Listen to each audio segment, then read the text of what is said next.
XP. Oh, Fluence. I think it's RT85. They're both $500 turntables, but it's like the Fluence doesn't play 78s.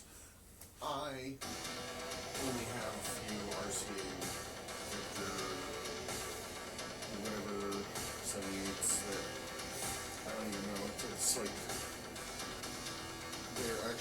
there's a couple that I'd like to listen to. That's some okay.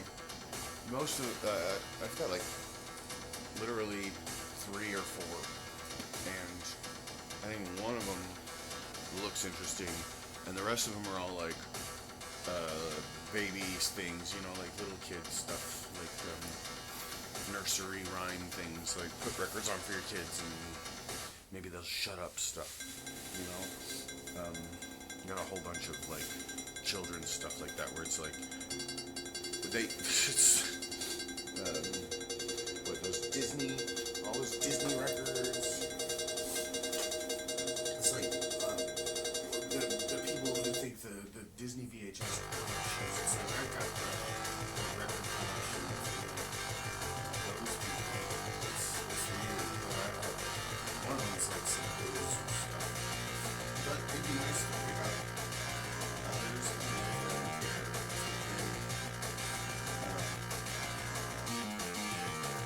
my thinking is that people really might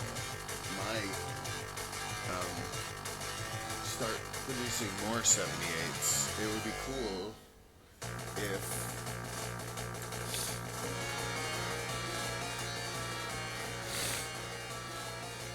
they brought them back. Someone started pressing more 78s. Like, I don't know, maybe someone has. It'd be interesting to try to do a stereo out of a 78 instead of mono. Like if someone came out with a 78 that was actually cut in stereo and they were like, like it was just some new, and it was basically like, if they did it like 45, 12-inch 45s, you know, 45 RPM, 12 inches, where you have like, you know, some, like if an album is a certain length, you can get it onto 2 45s, and it's like higher quality. Like most of the Radiohead albums are 45 RPMs, except for In Rainbows. I'm not sure about every single one of them. Maybe like the early ones are 30, 33, but I'm just gonna play this in the background. Yeah.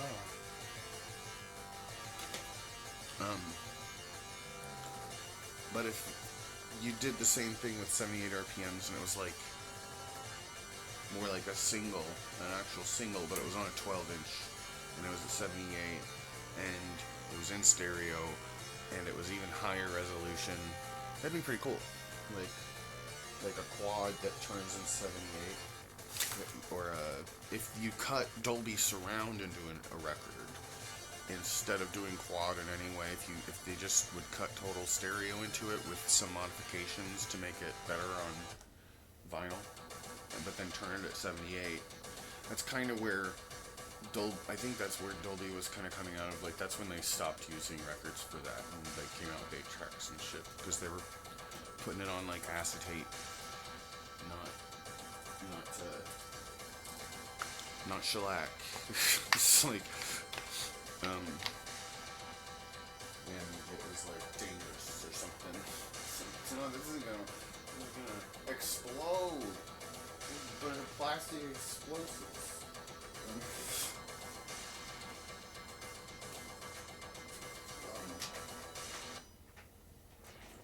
But the tape ended up being a little bit safer, maybe. Maybe that was the deal. I don't know what it was. It was better. You could turn faster. But I don't know. I'm trying to figure out what freaking record player to get, because it's like I spend $500 on this one or this one, and it's like I really don't like spending that much money on a freaking record player as it is. It's like, bleh. I don't like it, but the tone on this new market shit. I mean, it's still in good condition, so it still works fine, but I don't know how fine it works. There's no way to adjust anything on it. Like, there's no way to set the anti-skate it has is just a spring that kicks back so it doesn't skate up onto the label. And it. It doesn't have actual money. It's just a hinge and a spring. And it's still in okay shape though. Like it's not the best shape it's ever been in. And I don't like using it. Because it's old. And it's like, it's not the best. It's completely not serviceable hardly at all. You have to take apart the whole tone arm. And it's really the kind of tone arm that's like you put it together when you're manufacturing it and you never take it apart again. And to take it apart, it's like you do more damage to it taking it apart. And I don't know. I just don't know. I think I'd rather have two turntables. This one's, I think there's a dust cover for this new one. And I don't know, I need to keep an eye out and try to get it or not. I don't even give a shit. I don't know though. I kind of like it though. It still works fine. But the speed's all out of whack. The motor's shit. And it's not consistent. And it's not like, it doesn't stay in the same RPM. Like right now it's like so far negative. It's almost all the way to negative 10% on the pitch control.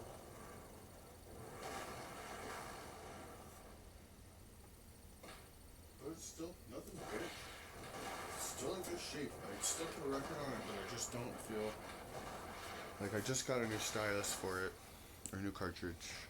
I have a new headset and a cartridge and stylus for it because this new Mark 1 is just like the groove tool is garbage. I mean, it's good. It's okay. It's like the very lowest end you might feel comfortable with. It reminds me of the cartridge I'm getting. It's like the cheap version of the Audio-Technica VM95 series.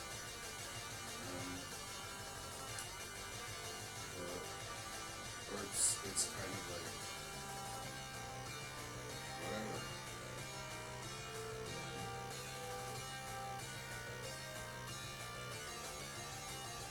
There's this really cool tip. But it's not a mono cartridge. Maybe it is. I don't know. Maybe it is.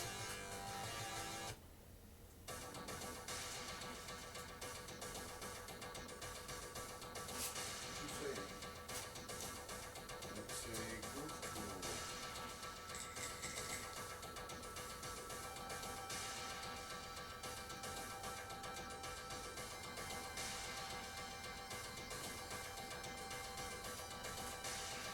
And apparently it's 26 dB of separation. It's pretty hot. It's a lot of separation for how much it costs.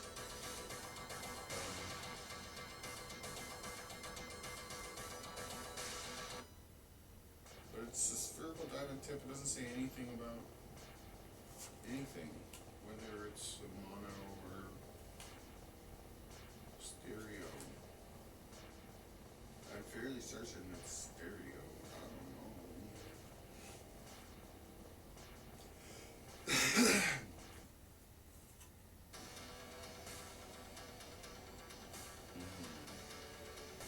Surely it is. I don't know.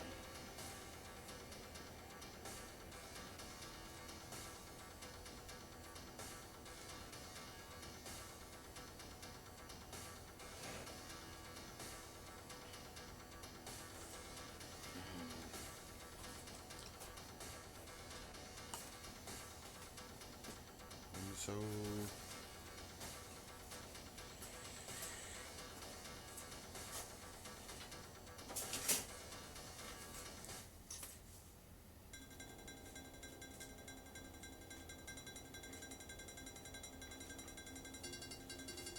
I don't know, man.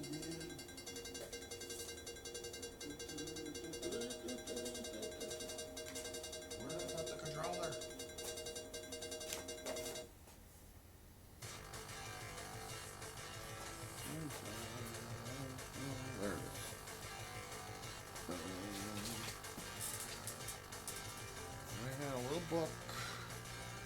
book, a book. Where are my passwords in? Password book. Where's my book?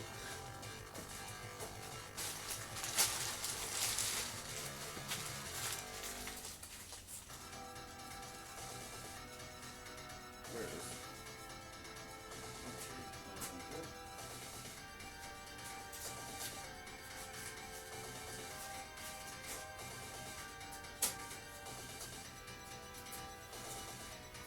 Good morning, pilots.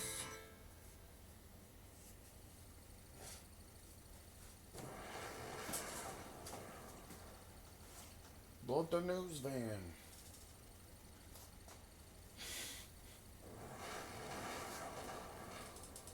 Kidding. Where am I?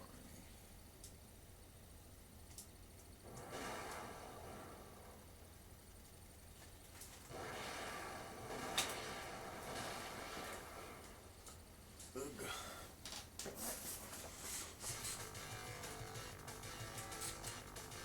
It's like OQ Jairus.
But so they're both these turntables. They're $500. One's direct drive. One is belt drive. It's almost like we're saying it's like $1,000 turntable. That's just like, why would you do that? I'm kind of more interested in the Fluence table because of the materials. It seems like the acrylic platter and the belt drive and everything is just a quieter turning mechanism. If I go to the top and I boom boom boom and I go up and I can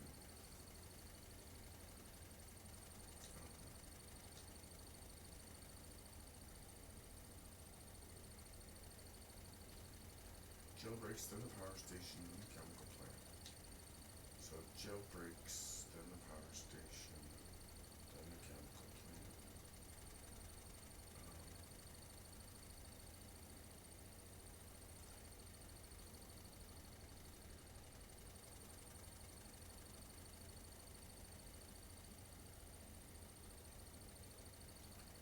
Ammo crates.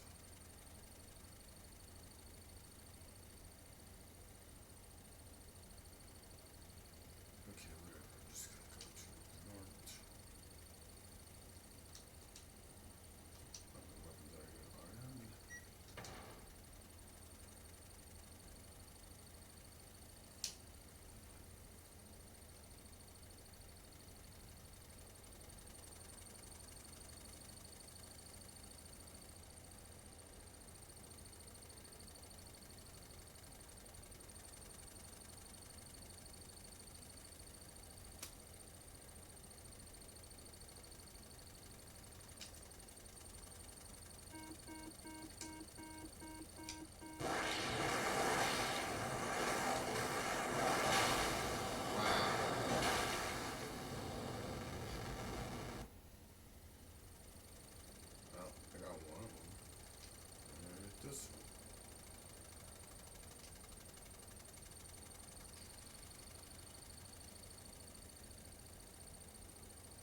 Cause if I don't, I'm gonna die.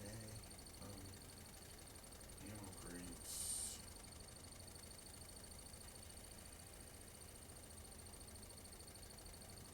Okay, so there's missing action over there.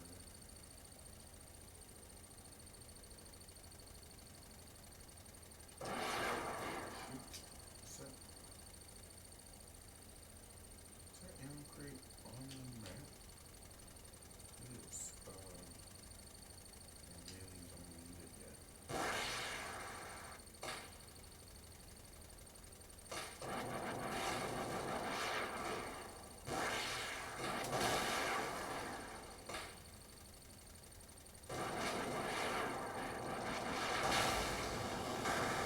I'm just gonna.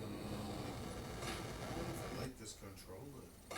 It feels a little more responsive, but it's like.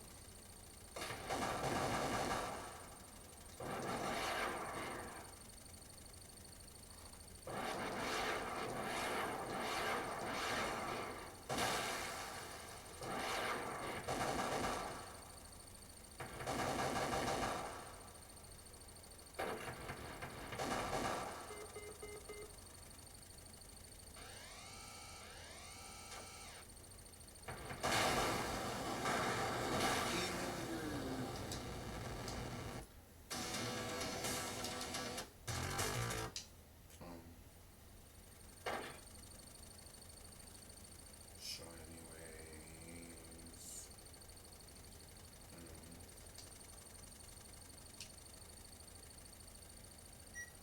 I just want a more nimble toner to take better care of my records.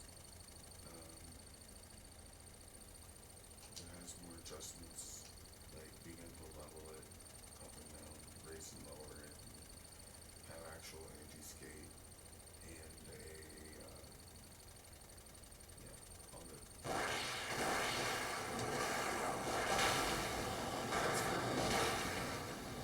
That's garbage. Why is it not like?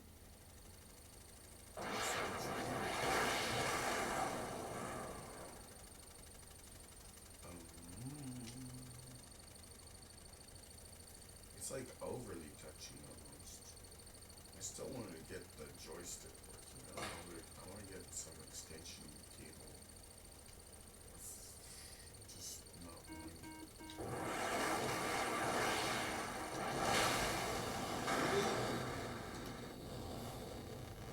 Just like goodbye. That's how it dropped this.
Oops.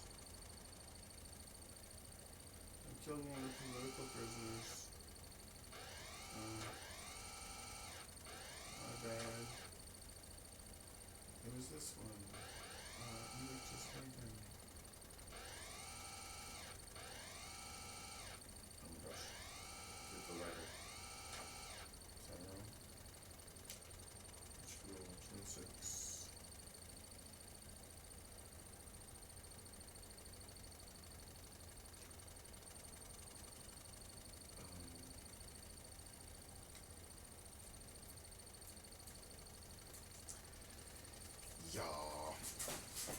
records players.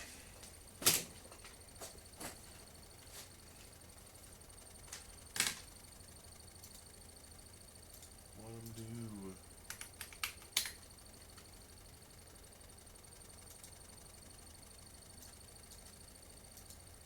Shop for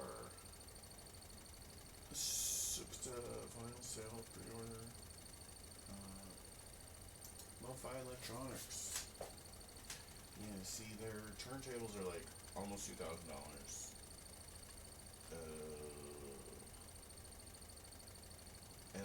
I don't even want these. They were the only other ones I was looking at. Like the Denon turntable. I like their source point speakers, but it's like $3,000 a pair. For a speaker you can build yourself. It's not even the same. It's like it's a decent difference. Like it's not. It's just a bit paper. It's just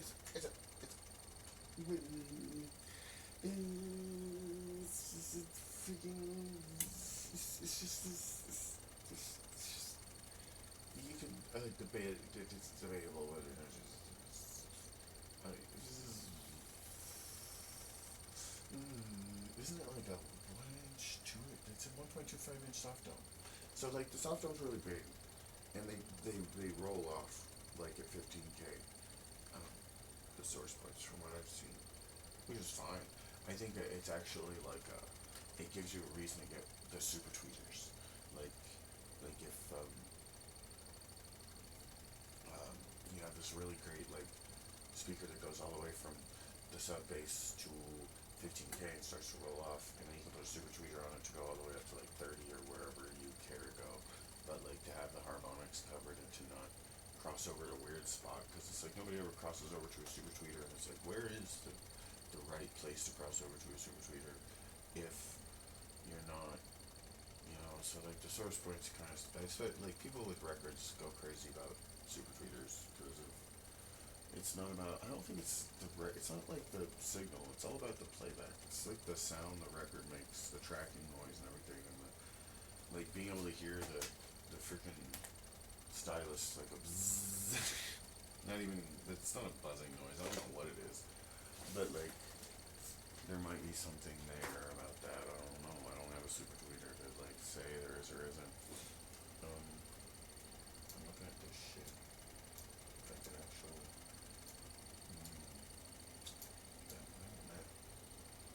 it's like showing it for 2 seconds and then it's gone.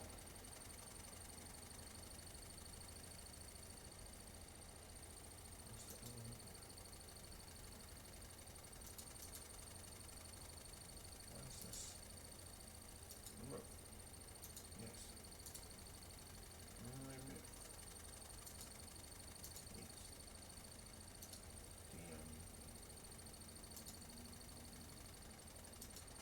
I don't need speakers.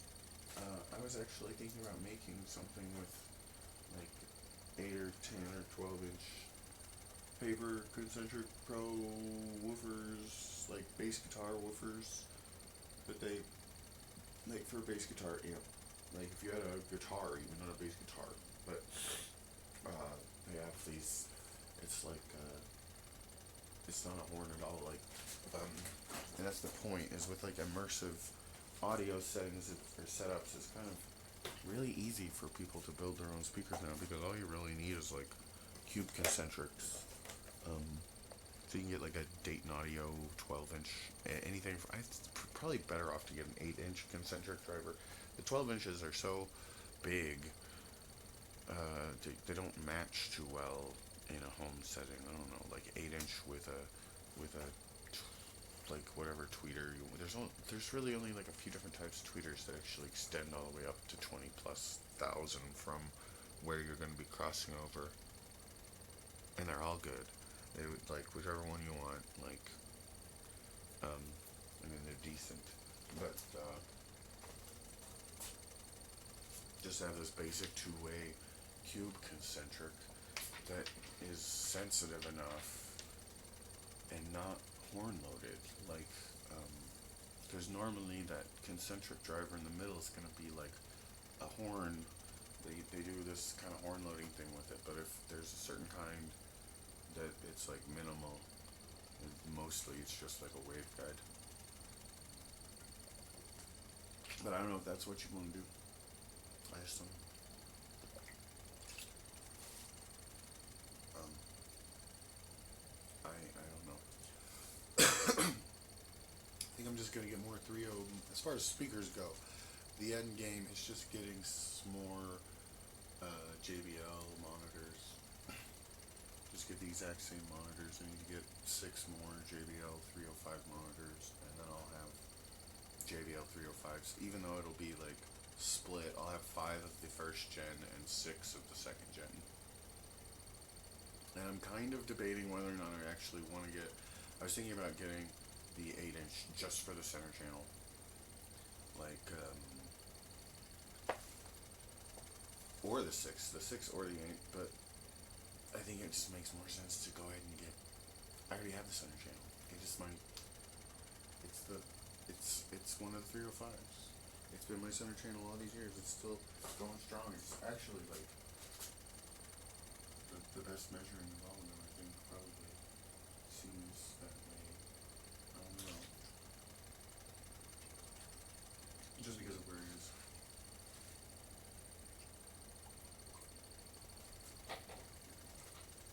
It has the most room to breathe of all the speakers in this room. But I'm gonna rotate everything. So that position's gonna end up being the side surround position. Which will be great because it'll make, I think it might actually, I'm really curious about this because it's like with the side surround, with immersive audio. I have the center channel speaker, it's a third of the way down from the ceiling above the screen. I mean, you're supposed to put them above the screen. People put it below the screen. You're never gonna, they don't put it below the screen in the theater. The standard is to put it above the screen if you can't put it right behind the screen. And you're not supposed to have it obstructed. You have to have it, but I think it should go above the screen all the time because it's the center channel and it should be the first speaker that actually exists solely for the purpose of coverage for the left and right. So like you have your left and right stereo that are like centered, level, horizontal. I don't know. Maybe I think kind of debating if it should be level or not. I don't know. Maybe it should be kind of lower. The bottom third of the room is the left and right, and the top third is the center. But then you could flip it if you had to. It doesn't really matter. Having a little bit of both kind of pulls it to the center axis of the room more, is my point, but like also occlusion. Like having someone else's head in your way blocks the left and right speakers. So having a high center means there's always this like field of sound that won't ever get occluded. So there's always like a stereo kind of sensation everywhere. But if the side surrounds were in that same position, if you had the center and then the side surrounds kind of slightly elevated, I could bring them down even some. It doesn't have to be as high as it is now, but it doesn't sound like an elevation speaker where it is at. It just sounds like it's on the wall. But I wanted to look at. So the few watts. I don't need the speakers right now.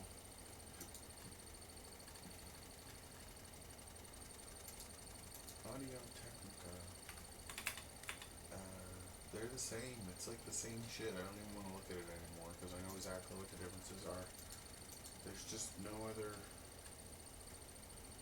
Like, I don't want a phono preamp on the turntable itself. Like, I don't want any of that shit. And I don't know. I've already got a belt drive, but it's just the toner itself's not very good. But it's also not like awful. I need to get a calibration CD or disc, a calibration record. with test tones on it that I can use to get actual like measured differences between the left and right channels, so I know how aligned everything is. Um, so I can actually compare things. I need to like. It's one of the things I want to do is record my records, like, and if I get like with different platter mats and shit, like being able to have like an album you like, but then record it like on different cartridges. Like if you got cartridges, different turntables you have, different cartridges you have. Like I have this turntable. It was my sister's. Um, so like I could record records on it, and then I have like a basically it's just a filter for the albums, and I can put them on a disc, and I can make my own like mixtapes or whatever. I don't know, or listen to my own albums. Have my own like. I have media servers. There's all this media server shit I have for my AVR and stuff, where I could have a big like library of music on a USB stick or something that I could just shuffle, and instead of having to get my records out all the time, I'd just be able to shuffle that library. But I want to record my records so that that library isn't full of a bunch of garbage. It's full of my music, recording with of like the stuff I have, not just someone else's shit. Like, oh, this is that record with that platter mat on that turntable with that stylus, and this is what it sounds like, and I like that, and I want to listen to something else with that combination right now, and I could do that or whatever, and record it, and have that added to my library, etc. Like, it's just something to do. Um, but then you don't have to play your records, and you get to put your records on a shelf, or like if you really don't want a record, you can give it to someone. You can sell it to someone who wants it, or you can, let your friends borrow it or whatever. Like you don't have to hold on to shit you don't want because you have recorded it, and you. But then it's like if you sell it, you won't be able to re-record it again if you get something nicer. So that's always a question. Like, is it nice enough that is this a record that you like enough to keep on your shelf, or is it something that you have? You know what I mean? You've listened to it enough. You know you hate it. Get rid of it. like, um, I've got like 2 cubes of records, and I'd say I really only like less than 1 cube of records that I have. Most of them are like, there's a bunch of shitty Christmas records, and then there's some like, I don't know, I need to listen to them. I don't want to listen to them until I can clean them and listen to them with a turntable that's not going to like damage them any more than they're already damaged. I don't know. I don't want to use this stylus anymore. The Groove Tool's okay. It's just, I don't know. I got an elliptical coming tomorrow. And then, I don't know. Yeah.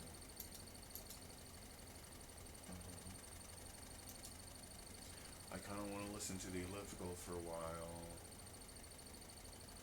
before I get a Shibata or a Microline. I don't know which one I want to get with this Audio-Technica line that takes all these different stylus. It says there's only 3 of them that are nude. I figure I'll just get those 3 for this line, and I don't even know if I want to get those 3. I might just get like the bonded ones, like the sphere, and get the other cartridge for the mono record playback with the sphere, so I can record those whatever records. I don't even know.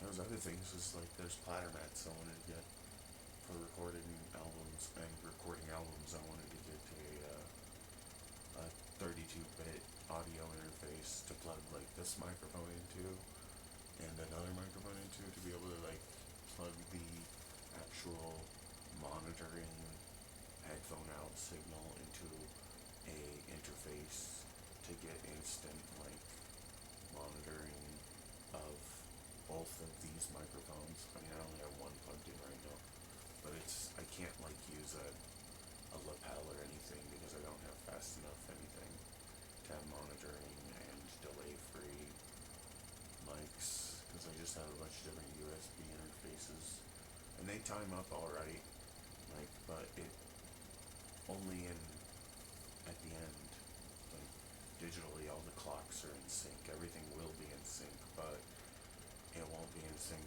until the very last second. If you're running like filters and shit on it, stuff gets messed up. I don't like it. I can't do like I could basically like get a second order ambisonic out of these two microphones if I could get in between them somehow. Um, but I can't monitor it. I need to have the monitor out signal from both of them to be able to hear what they're both doing. Um, but I can actually like set them up a certain way where they're close enough that I can tell it it's a second order mic, and it's really just two first orders crisscrossing each other.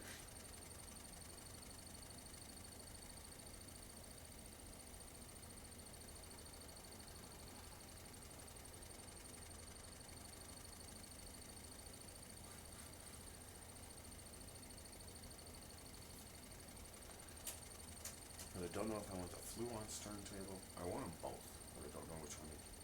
I kind of want to get the Fluence because it comes with the Orthophone cartridge. And I'll put the Audio-Technica elliptical nude on my new mark, and I could get the Fluence, but then I'll have two belt drives. So I won't keep my new mark. I'll just use the Audio-Technica on the Fluence with but it's like I'll have the same exact cartridge. I'll have the Fluence elliptical nude or it's the Fluence with the Orthophone True and Blue, which is a nude elliptical, and then I'll have the Audio-Technica VM95 nude elliptical, which is basically like the competitor, the direct analog. So it's like I'll have two ellipticals that are the exact same, except one's Orthophone and one's Audio-Technica, which makes me want to have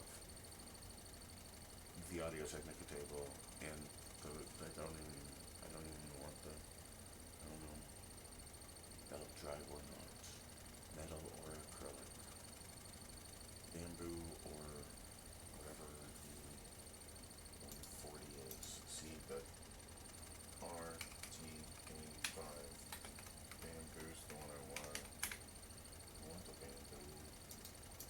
Seems to be the least popular. I don't know why. No. I want this one.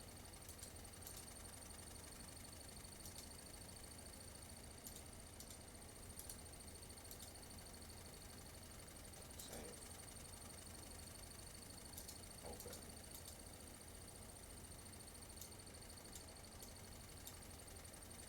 That's RT85.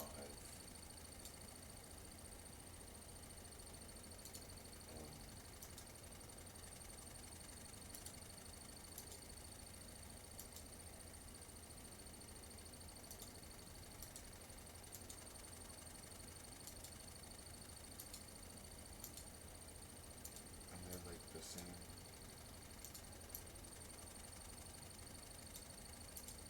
same cross. The Audio-Technica and this one are the same 500. The $4.99. So like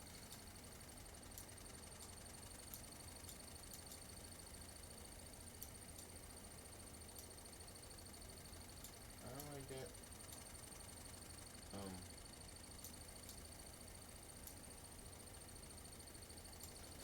I just don't know. There's that one. And then there's the Snaudio Spectica A140 LP 140 XP.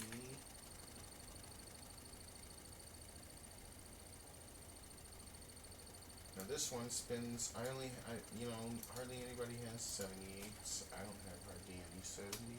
It's one I would like to be able to play it. If anybody had 78s. So nice many pictures as this.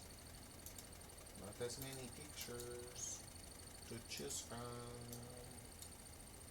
for the audio technical table. You know.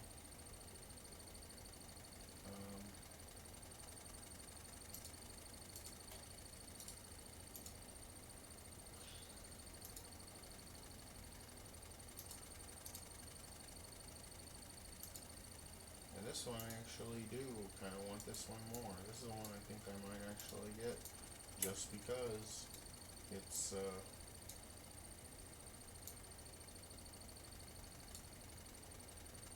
you can spin it more. It comes with more things. It has like the dots, the little dots around the circle on the platter. So when you have it on, like down on the bottom left, where's the stop start?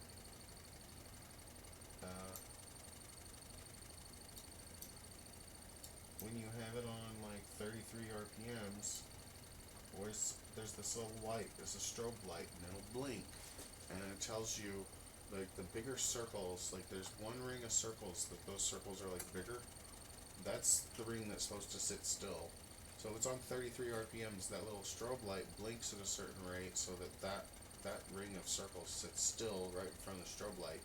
And if it's not sitting still, the circles above and below it spin faster or slower, and it tells you how much you have to slow it down or speed it up. It's just a visual indicator that lets you know just by looking that your record's turning at the right rate, right? Like you don't have to put anything on your record to know that the thing is turning at the right speed.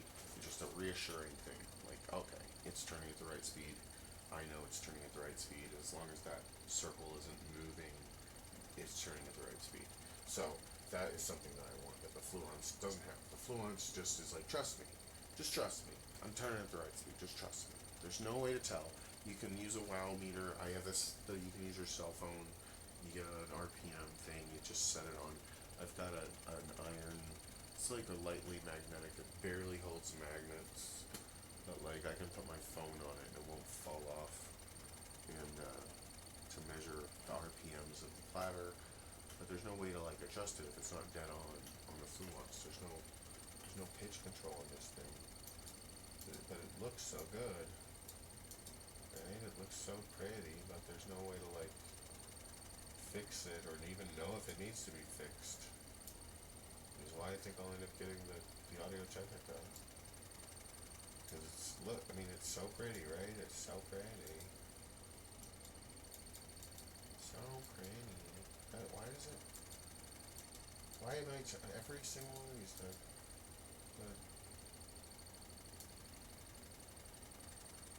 I really do though. I really would like. I wish the Fluence was better. Like if it had reverse. Like if you could play a record backwards on it. She's like, why would you want to? It's like I have one. I have one record that wants to be played backwards with like a spherical stylus, obviously. But I would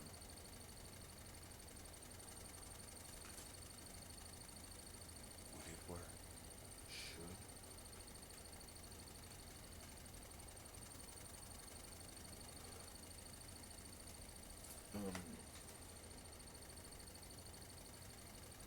But the Fluence is like so much.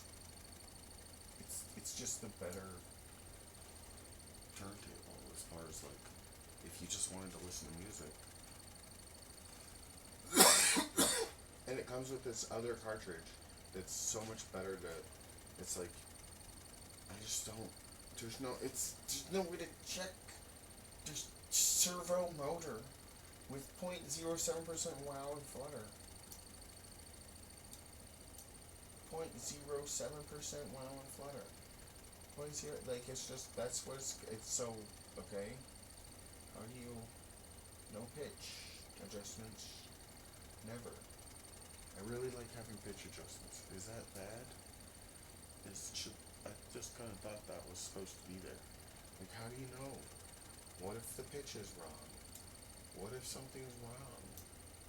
How do you know that the RPMs are turning at the right speed?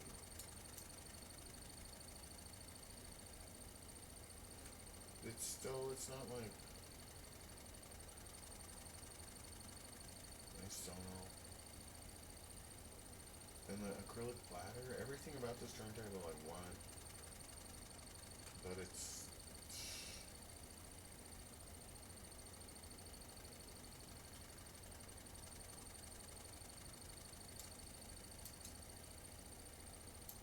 except that one thing. The one thing that I don't want is the thing that bugs me. It's like this is the other one.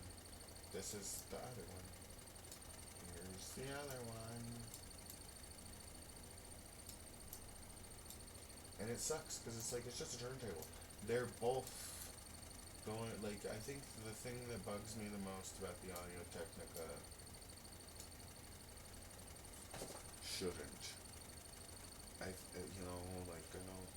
just the acrylic bladder on the Fluence. Very like I bought an acrylic bladder mat, a slip mat. And that's really what a slip mat is, I thought, like, was an acrylic freaking bladder mat. It's slippy. You put a record on that thing, it'll slip. If you wanted it to, it would. I like the way they sound, though. It's like the closest thing you can get to another record that isn't another record. It kind of has that same, just like it. I've been listening to it, like, felt with the acrylic on top of it. So it's like there's felt between the metal and the acrylic. And I thought I'd flip it over and try metal with the felt. I don't know.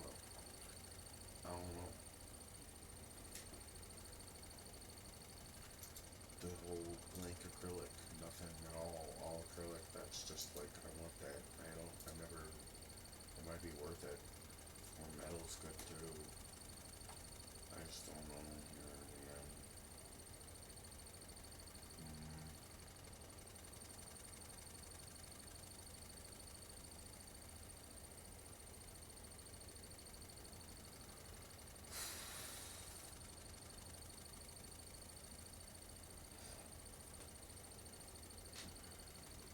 Which one?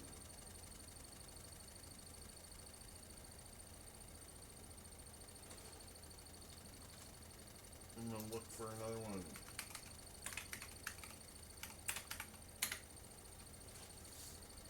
Turntables. I don't want no phono premium. None.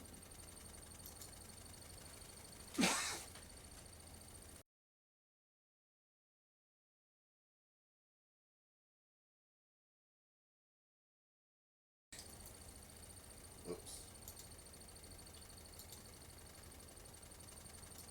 Sorted by lowest price. So there's the Mad C558, Project T1 Evo, Project Debut Carbon Evo is $599. Project T2 is $649. Project RPM1 Carbon $664. We're getting close to 8. Music Hall MMF 3.3 is $795. No, these are what I wanted. I was looking for the MoFi tables. They're not on Birchville. There's a JBL table for $1,000.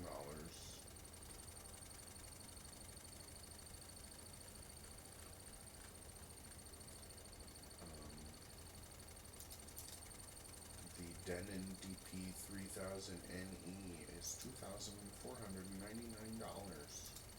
It doesn't even come with a cartridge. It's just, what is it made out of? Like, it's just a solid piece of wood, isn't it? What is it? I don't know. It's made out of really fancy stuff.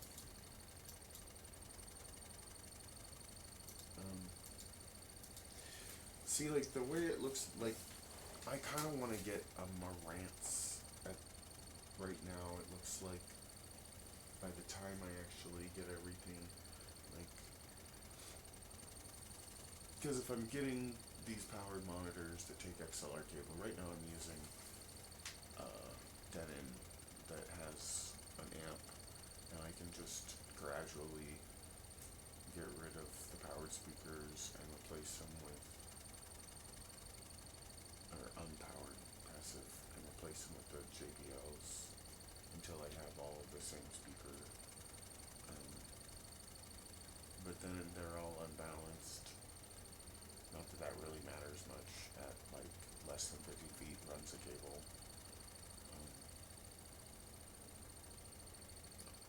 But eventually, I want to, like, right now they're not, I'm just not even worried about it because they don't sell it. I think it's like 20 channels I'm gonna want, like, eventually, like,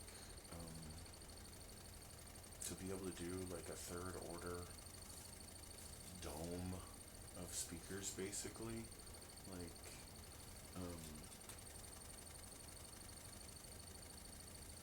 is kind of where, like, eventually I want to have that, and then there's nothing else to go to from there. Like, there's nowhere else to, like, what else would you do? There's the only thing from there is like maybe experimenting with getting it working with fewer speakers, but you'd still, I feel like I'd like just to be able to monitor like third order paraphonics without having to do tricky things, tricky Atmos things that's like not getting used the way it should eventually, because of, like, it is kind of like a psychoacoustic thing. Like, there's some degree of, you could have stereo plus a center that is vertical, like an Atmos center.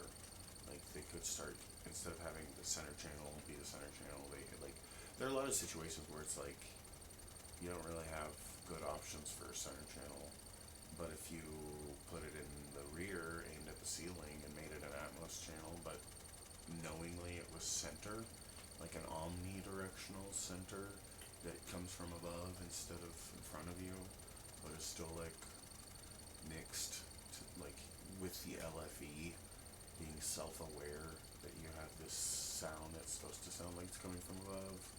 You could put, I don't know, like,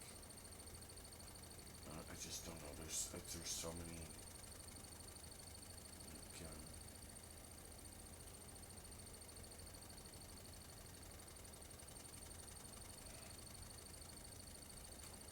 like an overhead speaker is the same as a center in my opinion. Like, if you have speakers above you, it's the same kind of, like, what you can do with it psychoacoustically is the same as what you can do with a center.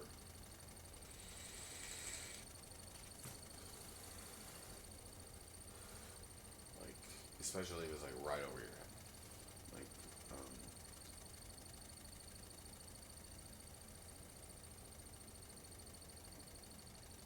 but if you have a stereo pair, you don't have to do anything that's like the center for the stereo. To think of it as the center for the stereo, it seems like a waste of space. Like, you already have a phantom center from your stereo pair. You don't need a center speaker for that. You need it, like, above you. It's like, or behind you. Like, above and behind. Or just behind, maybe. And above should be something else. I don't know. Should be like a quad thing. Really, the above should just come from the, with height for the main channels. And then there needs to be a low, though. Now there's the, you have the middle hemisphere, you need the high and low. Actually, high and low. Like they adding this kind of top channel that's supposed to be like above the top. It's like no, need low, and then like that's it basically. I think. Or you could have top. Also, you need both, and then you add both of them to get all three. So you have. There has to be all three orders. What's the third order though? Corners, walls, middles, tops. It's the cube. The three golden rectangles are like your front and rear wall, your left and right wall, your top and your floor.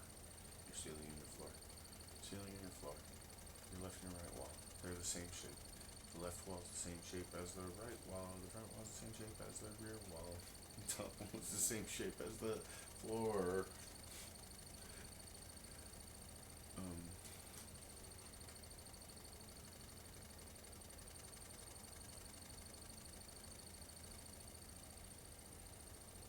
and then there's like the corners, faces the corners.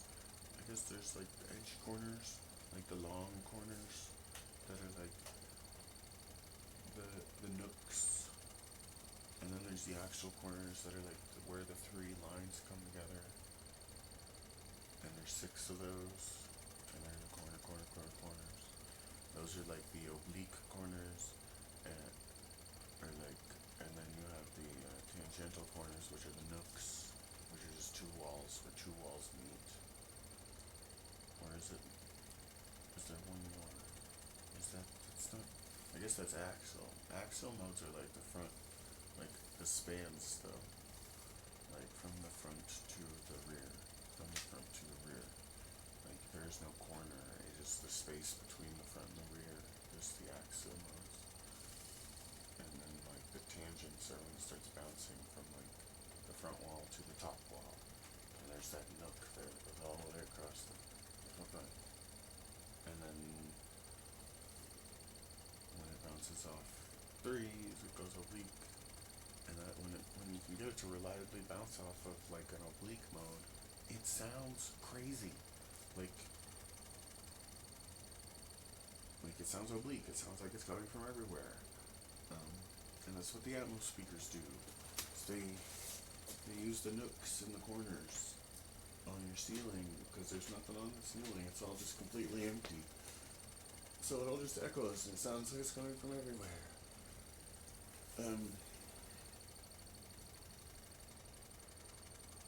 I think it might be like a less is more kind of situation. Like a mono matrix off the ceiling might be the best you could actually ask for. Like with a little directionality, but almost like, I don't know. I just don't know. Quad, man. Quad. Only at this. Go away.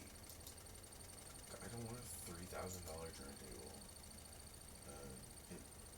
It's so like nice looking. You'd think that freaking dust cover would be glass if it was $2,500. Jeez. The mobile fidelity. Mobile fidelity. Mobile fidelity. Mobile fidelity. $2,500. They got a $2,500 turntable. The Ultra Deck Plus UG. It comes with a new Shibata. Well, I mean, that's kind of a plus if it comes with a moving coil cartridge pre-mounted with ultra gold moving coil for $2,500. I don't like the moving coil cartridges because they don't have, like, it's so expensive. Like, it's ridiculous how expensive it is to do moving coils.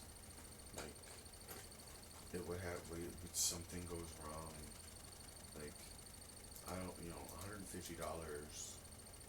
like, for an Audio Technica, like, cartridge, stylus, like, to replace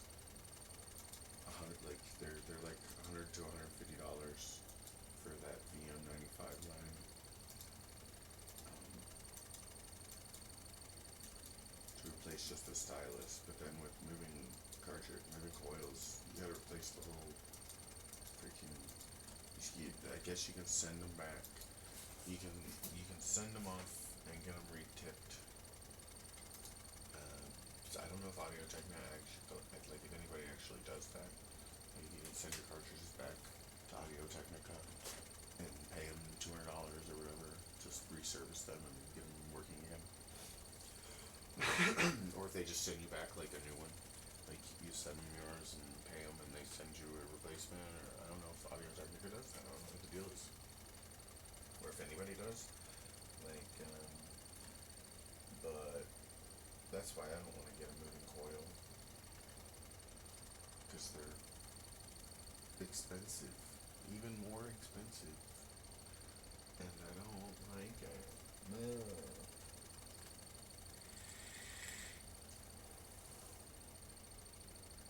But low fidelity, the Ultra Deck's $2,000. The Studio Deck, that's $900 for like less features than the freaking Audio Technica.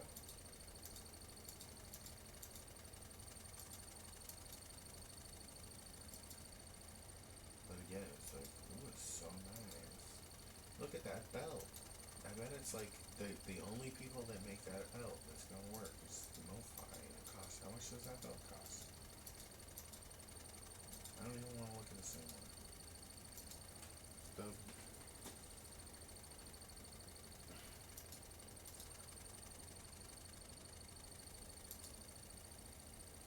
Stone.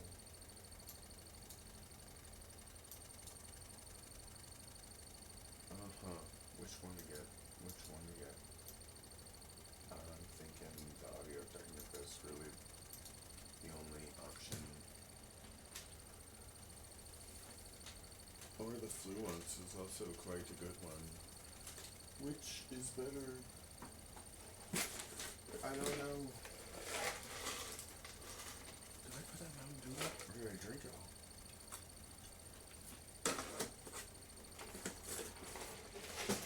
Ah, peanuts.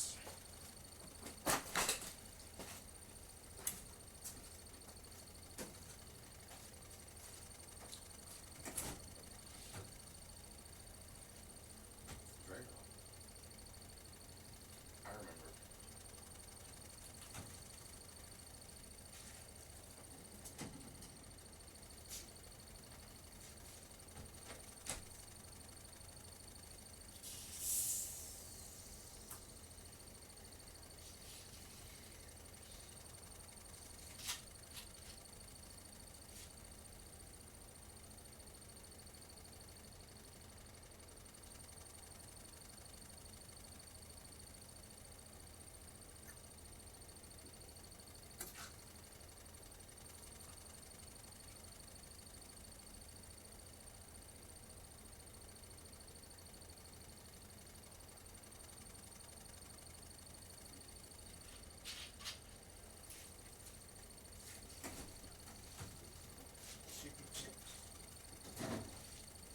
Cold beverages.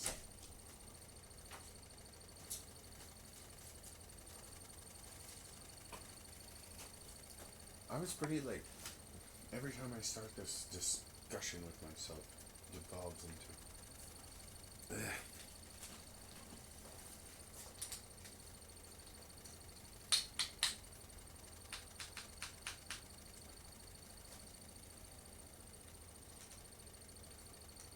The Fluence reminds me of the $1,000 MoFi and the Audio Technica. You know, the Fluence reminds you of the MoFi. The Audio Technica reminds you of the Technics.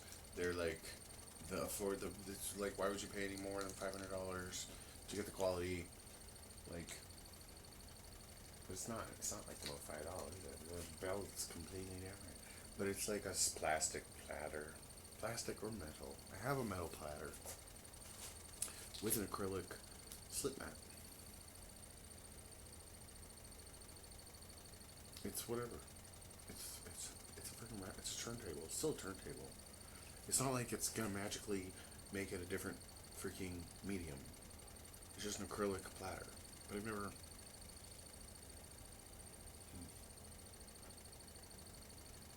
Is there an acrylic platter for the Audio Technica? Good question.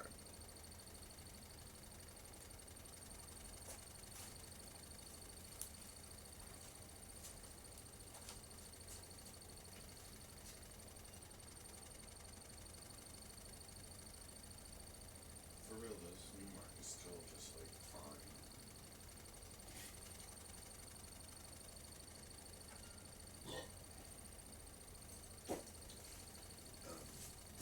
I'm not sure. I mean, I'm not buying anything yet because I don't know what I want. Yeah, it's like I don't make impulse buys. I want things impulsively, and then I obsess until I know which one I actually want, and then it's done. I don't have to think about it anymore. And like, but then when it gets there, it's like 2 days later, you buy it.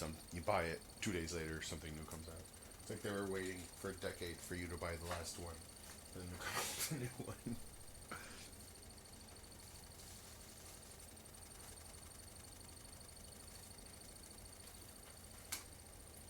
Anything that can go wrong.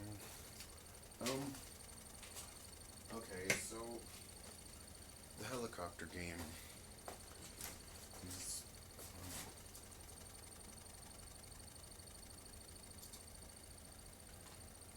This is in the background.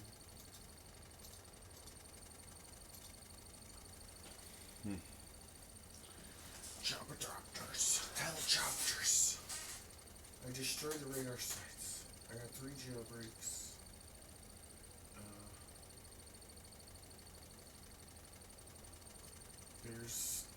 There's a dude in this town. I got 21 hydras. 4. I need fuel. There's some fuel over there. So I can pick up this dude. Okay. Where is he at?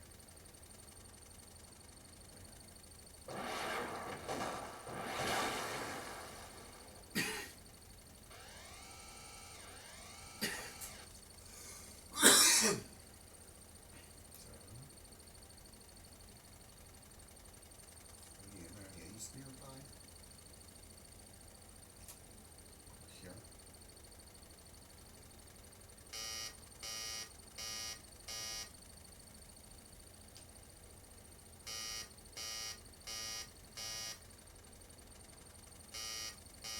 Shut up, low fuel warning. Okay. My last life.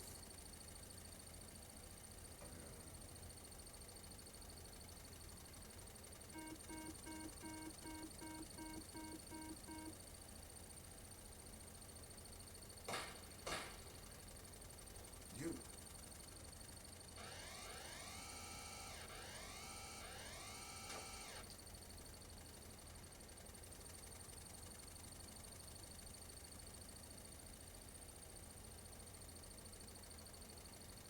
There's an ammo crate.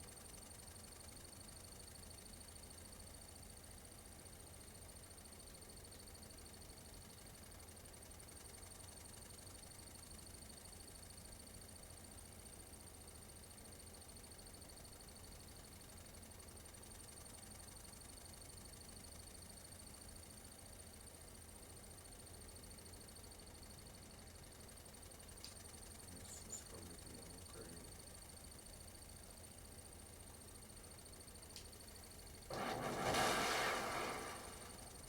There's someone here.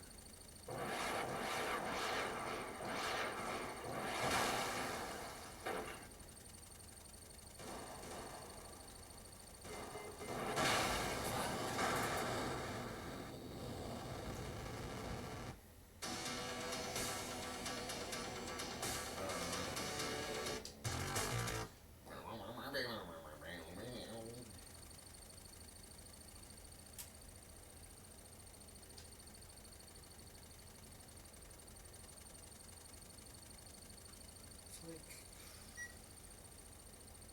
can we get this one from like below? Seems to be.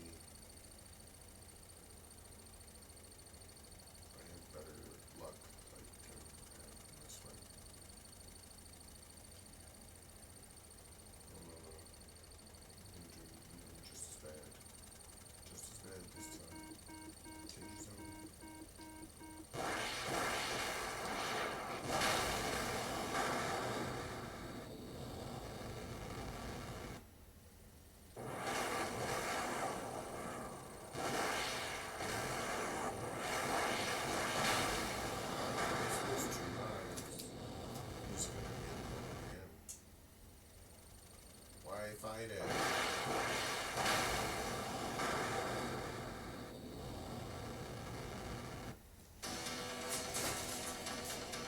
Still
got that freaking checkerboard.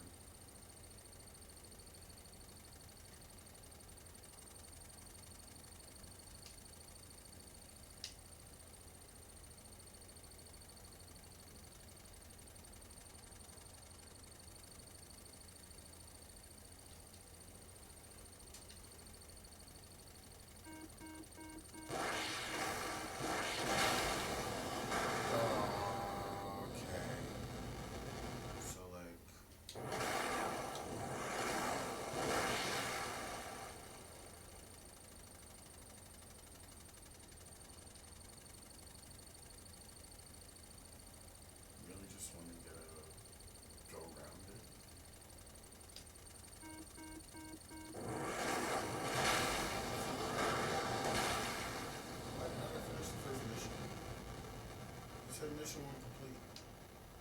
You see that? Look, radar sites destroyed. What?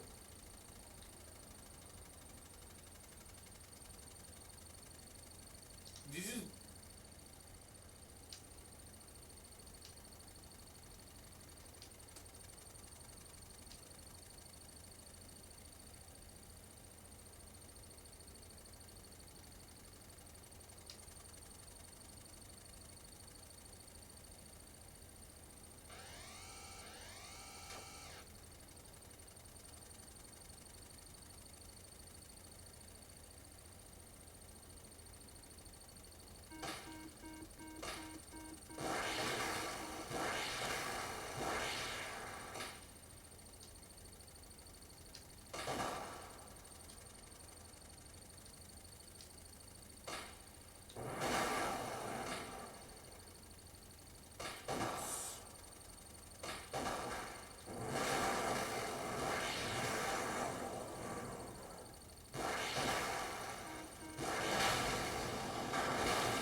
status. They're still active.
Maybe I should.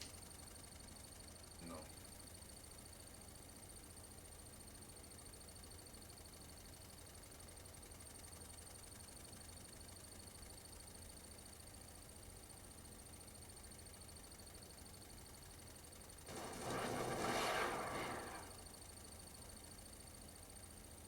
Should pick up this guy, I guess. Oh my gosh.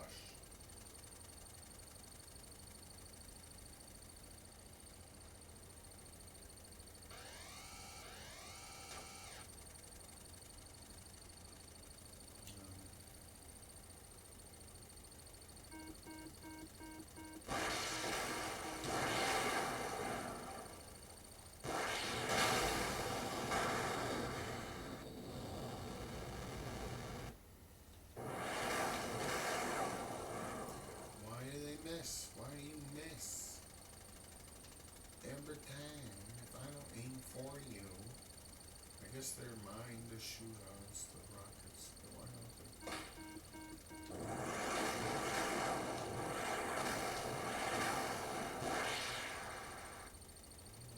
gosh.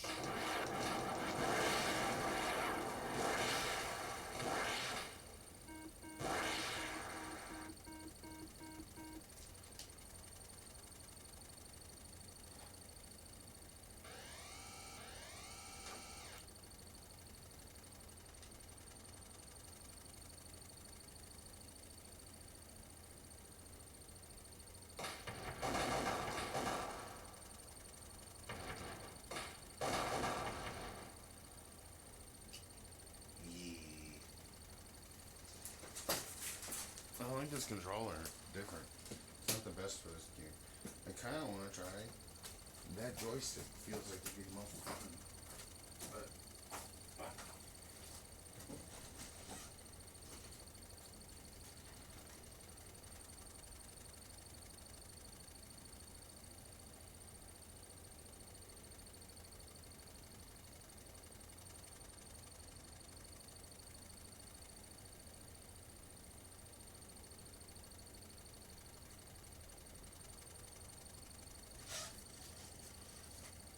the last things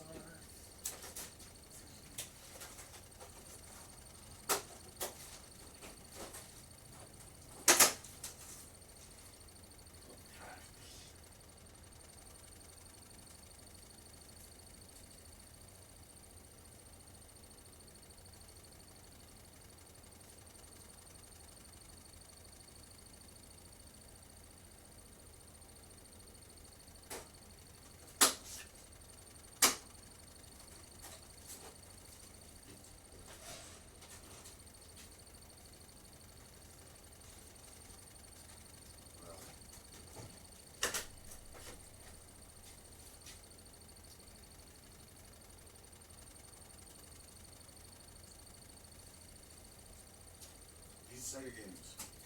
You know, you could go through and make it virtual reality, and like those buttons could be like pressable.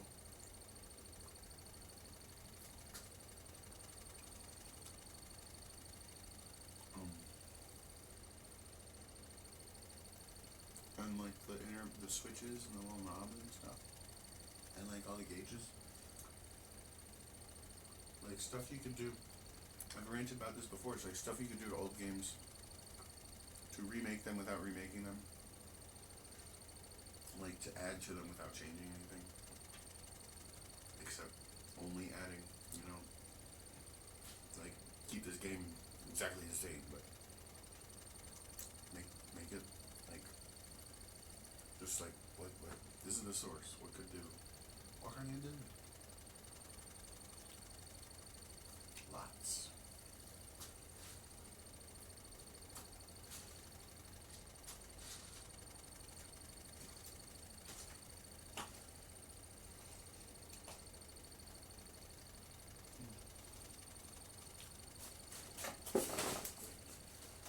Actually, like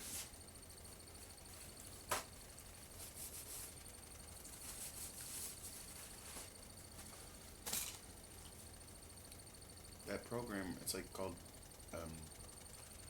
SCN Sen 3D Sen. I don't know what it is. But there's a VR thing where you can take Nintendo games and add a filter to them to give them a third dimension that lets you play them in VR. And it's basically just this really easy way, but someone's got to go through and like do it. So there are a few games that I wanted to play that way. I was gonna go through and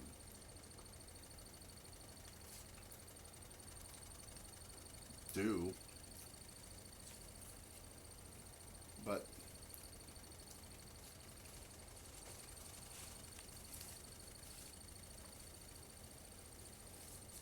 I don't have anything VR set up right now.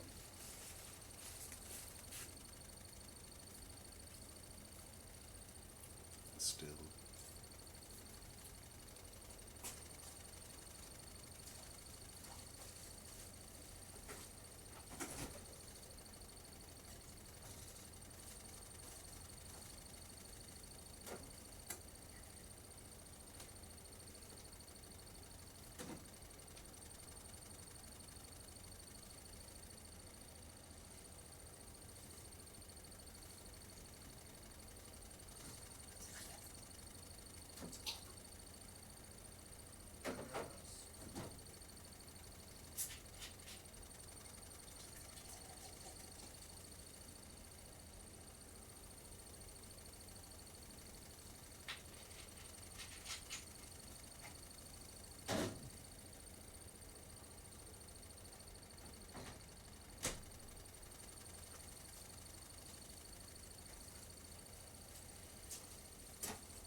Two lives. I don't like this controller.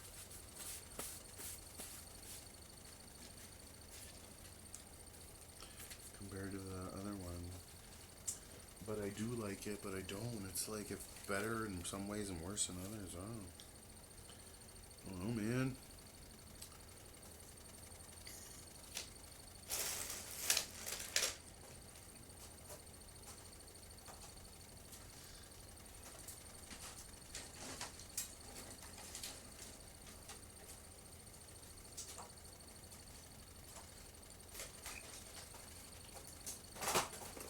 How much extra extension am I gonna need?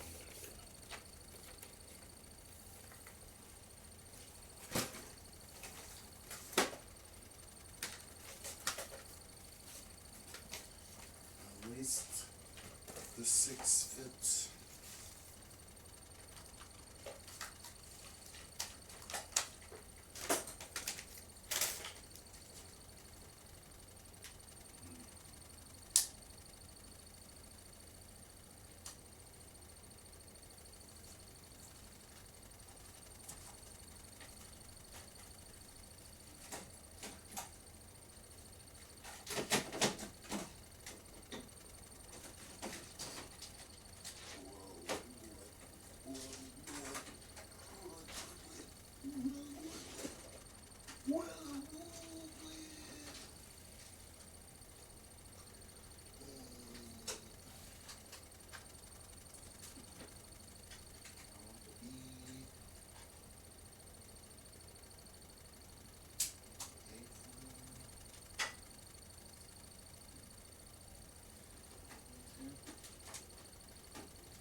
And I'll say...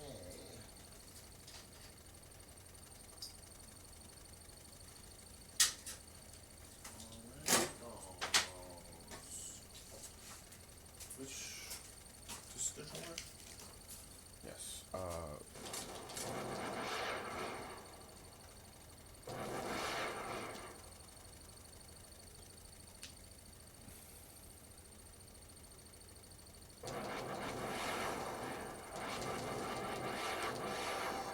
Mission 1 is complete, and my armor's almost there. I need to go to a landing zone right over here.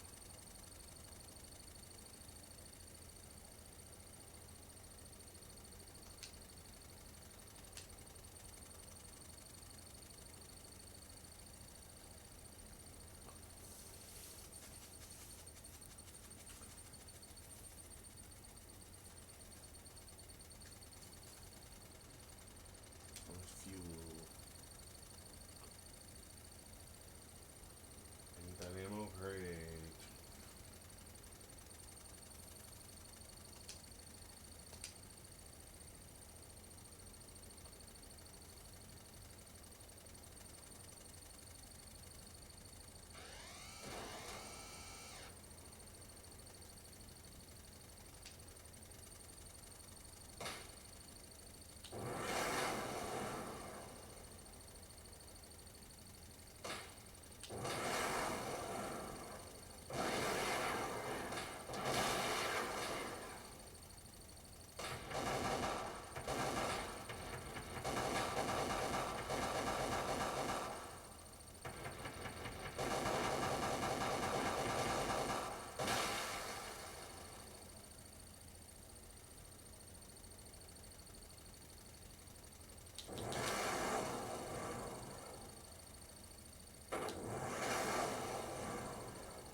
Fact.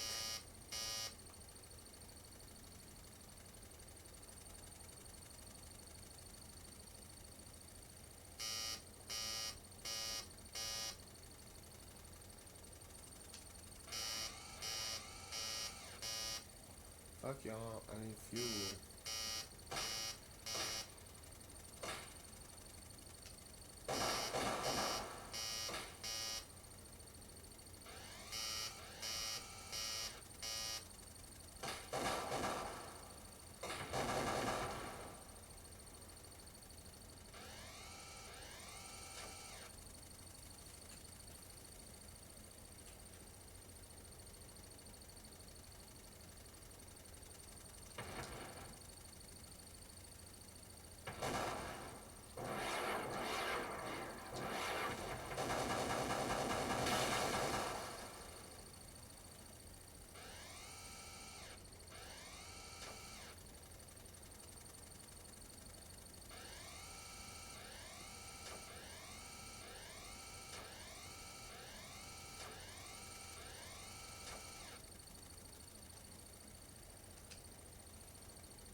Son of a bitch.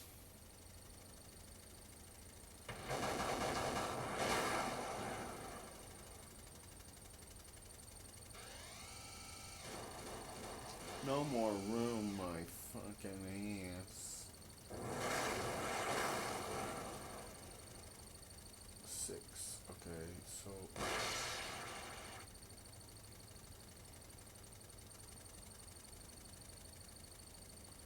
Damn it.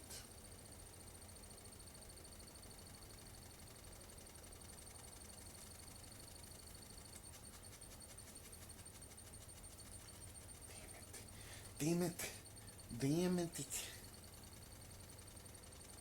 I'm so thirsty.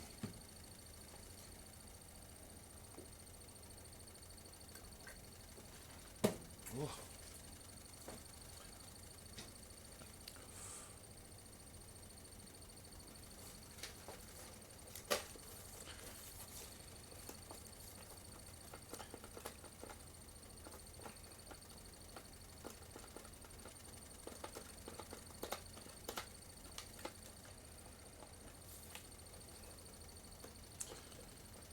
to think of how I'm gonna get everything on one.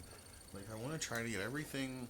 Like, instead of needing extension cables, like just having everything on the same freaking cart with the TV and being able to sit down in front of it, like old school style, you know, so that you're not but 6 feet away from the TV anyway, sitting on the floor with your joystick, pressing the buttons. Because it's like, you gotta sit on the floor with these old school joysticks. Because they're so fucking honking big. You sit on the floor, crisscross applesauce, with your joystick on the floor in front of you, and just put the bam, bam, bam, bam. Seems like it would probably be the best way to play this game. Not gonna lie. With that 6-button arcade stick.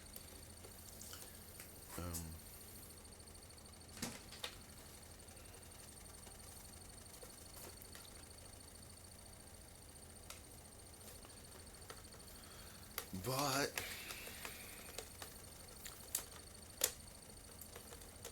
it don't reach.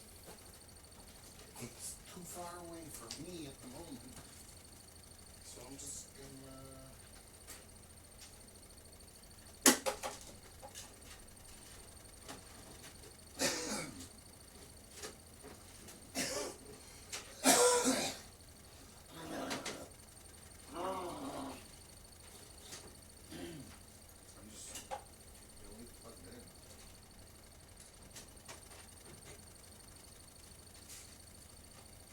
as if it was. I got this like 3-button controller. Original Sega. This they only gave you like the cable on this thing is so short.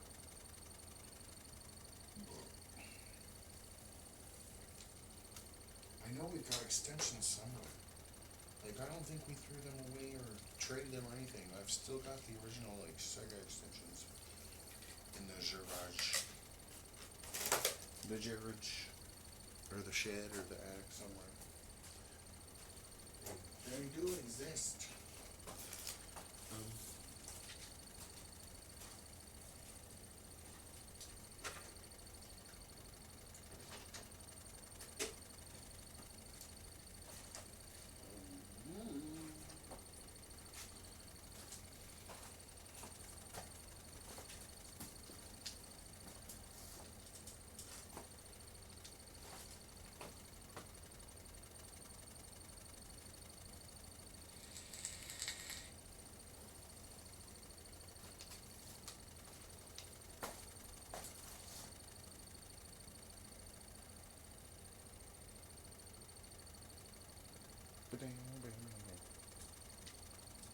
Okay, so there you are.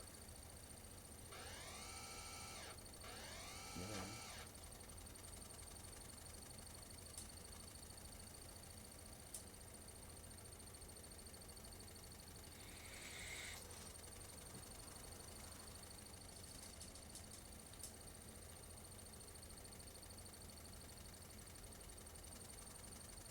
Hydras.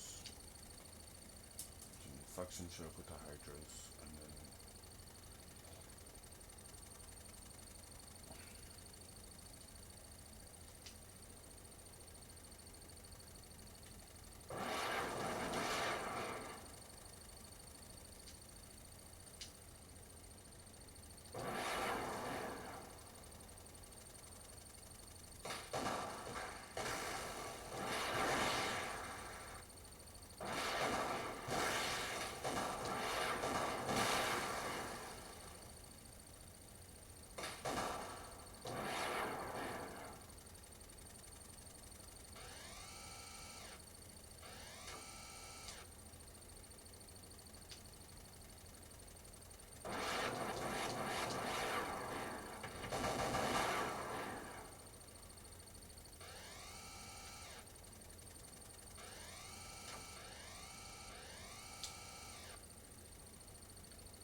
like you basically never use this other landing site again.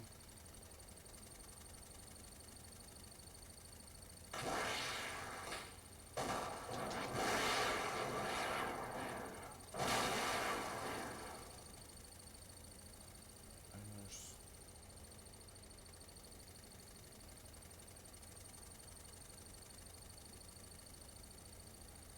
ammo and fuel up there.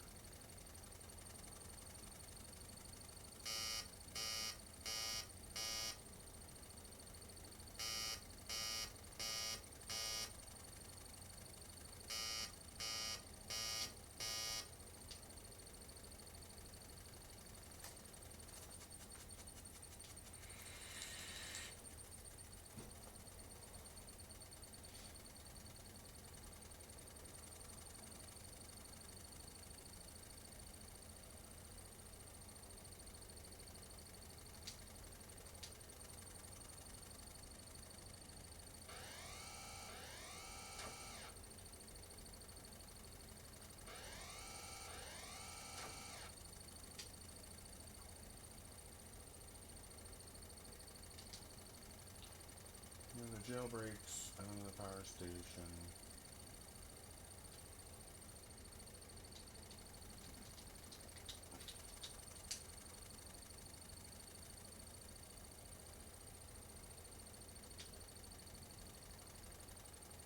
Thank you for being our valued customers and reminder as mentioned in the Smart Hub privacy notice found in the TV settings we made. What? Fuck you, Samsung. You need to stop invading people's privacy. Nobody agreed to fuck all.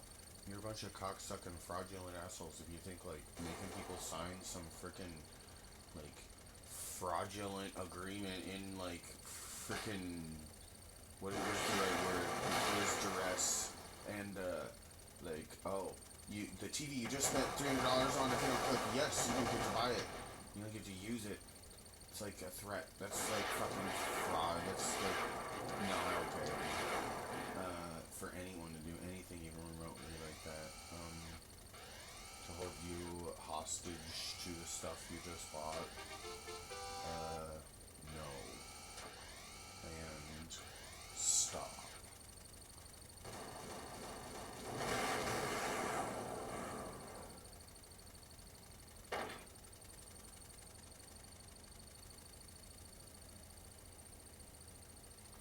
Let's see. We got some hellfire.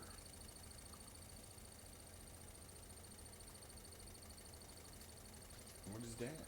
That's some. Oh, sweet. We're gonna get blown up over here anyway.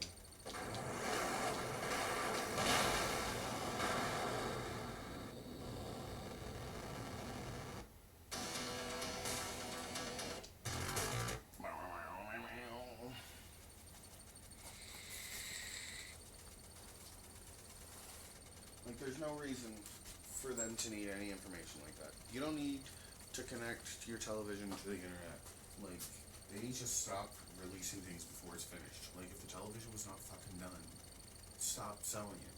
Like, it's just like the early access software content that's always in early access for so long. I've had this TV for years. It's like, if they're not done, if it hasn't been like solved, it's like, what else is there? How much extra could you possibly discover? What did you sell people? If it's like, oh, we have no idea what this chip's capable of. We put it in here thinking this was all it could ever do, and now it can do like so much more. It's like, that's not what ever happens. That's never what fucking happens. Here's what fucking happens. You buy the thing, it works well, and then as time goes on, they add more and more bloat to something. I don't know, they find more places to waste cycles in, and then shit gets slower and slower. Nothing ever gets faster. It always gets slower and slower over time. And it's like, if you're doing less, it's just a frickin' display. I didn't want a smart hub. Though it is kind of nice having the smart hub stuff, but it's a pain in the ass. And it's like the smart hub isn't what pisses me off. It's always the HDMI control. Like, HDMI control is fucking broken.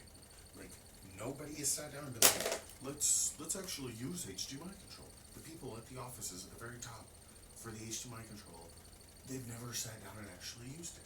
They don't know They don't know. They still have every hair in their head. They haven't ripped any of it out yet. You know, like it's or they know exactly what to do. And oh no, that's just you gotta do this. And it's like no, that's too convoluted. That's just the most convoluted fuckery that anyone could have ever come up with to like make HDMI control easy and user friendly. Like it's what did you want it to do? All I wanted to do was turn off my TV, maybe. Like that's it. Like, like sometimes you don't want it to turn off your TV. Sometimes you do. Sometimes it's like if I turn off the TV when I'm on my if I'm on any of my Blu-ray players or anything, if my TV goes off, I don't want to turn off my if I accidentally turn off my TV, I don't want to turn off my PlayStation, my Blu-rays, my anything. I don't want that. And if I want to turn off my TV, you know, like they need to make it easier to. There's this accessibility setting that is like screen off that just turns off the screen but keeps the TV on. You know, like um, that is a pain in the ass to get to, and it's in the accessibility settings. You can't just tell the voice assistant to do it, and that kind of shit is like they do it to make it. It's like the most important shit that the TV needs to do. They haven't even fucking looked at because they've got their own heads up their own asses so fucking far. They only want to use it this way. Their vision is that it's going to be like this, and it's like that's not how anybody fucking wants to use it. And if you used it the way everybody on fucking Earth wants to use it, you'd realize this is a pain in the ass. This is also a pain in the ass. This is just fuckery. This needs to go. Like, etc. Like, it's just like this makes me want to scream sometimes.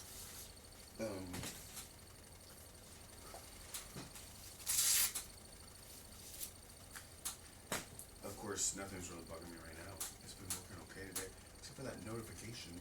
Like, it just, out of nowhere, it notifies me that, like, just as a reminder, your privacy is at risk. It's like, yeah, no shit, fuck you, Samsung.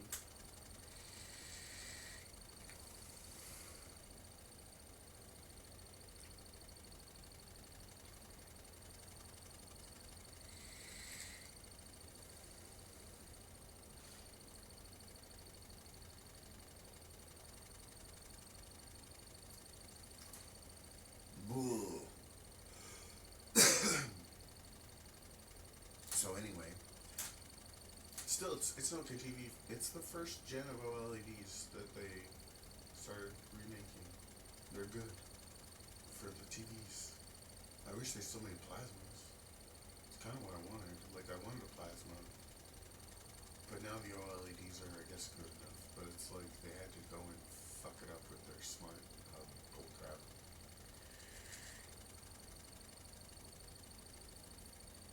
And the smart features in general, the TV's too smart for its own good sometimes. Or it was for a long time. I've gotten it over time. I figured out what exactly you need to do to get to stop doing the shit you don't want it to do. But it still took. And I still don't know about HDMI control. Because, like, it will lock up my AVR. And, like, it won't let me switch sources. Like, I'll try to switch a source and it won't let me. Because of HDMI control. Just because you want it to turn off, like, the device when you press the power button. Like, and then sometimes you don't want to turn off the device when you press the power button. And that, it's like, how about we just don't do any of that? You just use the normal power buttons. How about that? How about that? How about, like, some type of sequencing with HDMI? Like, if you just had a power strip that you could sequence to, like, and that's, like, there's, what kind of smart shit do you even want out of a TV? It's like nothing that needs to connect to the dependencies, like, oh, well, it has all these smart features that you need to rely on, all this other crap. It's like, no, it should just be basic, like, computer shit. Like, it's not rocket science to have, like, basic control circuits for doing things you'd want to do with a TV, like sending a signal to turn off a device to some kind of, like, what do they call them? It's not a sequencer, is it?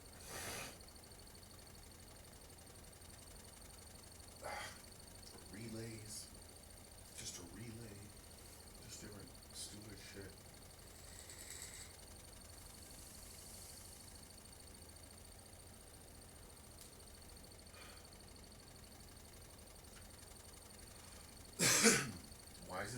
be so hard. Why so hard, game? It's good though. It's good. Different profile. Try this.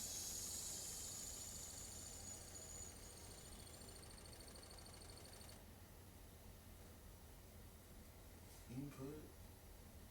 I always go to HD15.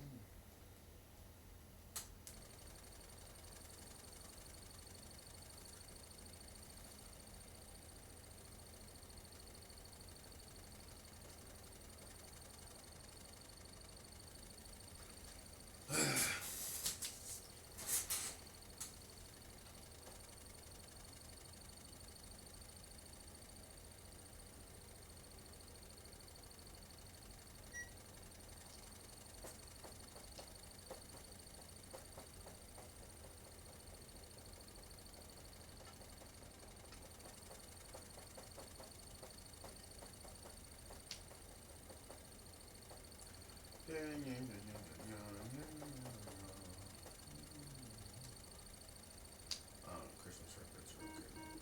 Don't think me.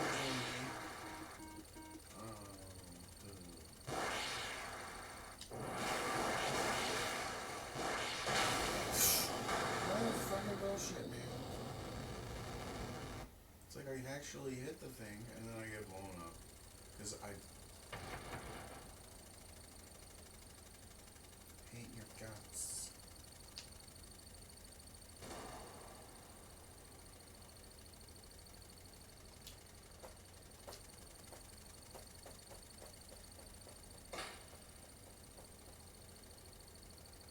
It's right there.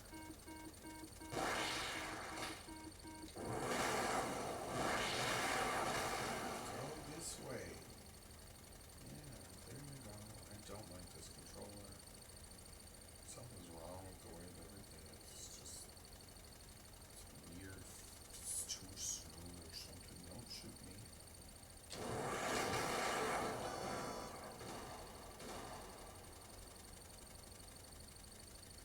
Okay, so now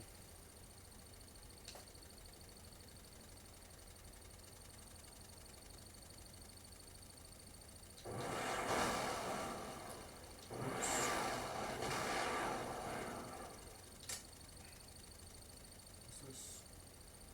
Can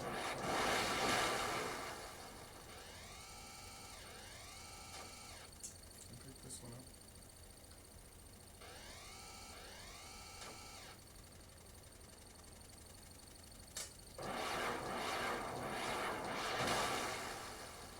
Once I get fixed my armor, maybe. Any more? Tigers 31.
chemical plant.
Shit.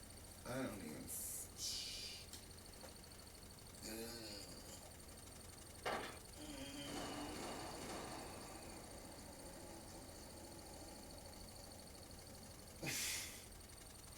Damn it. Scud Commanders. Scud Commanders. Scud Commanders. There's one right here.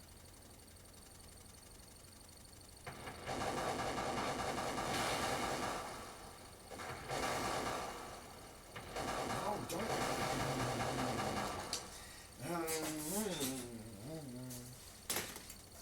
It's the Scud Commander before the guy with the rocket launcher.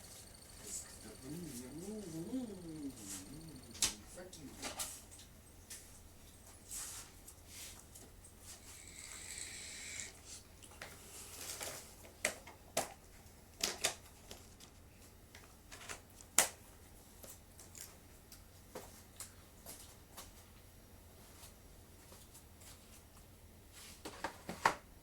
So, I will beat the Strike series.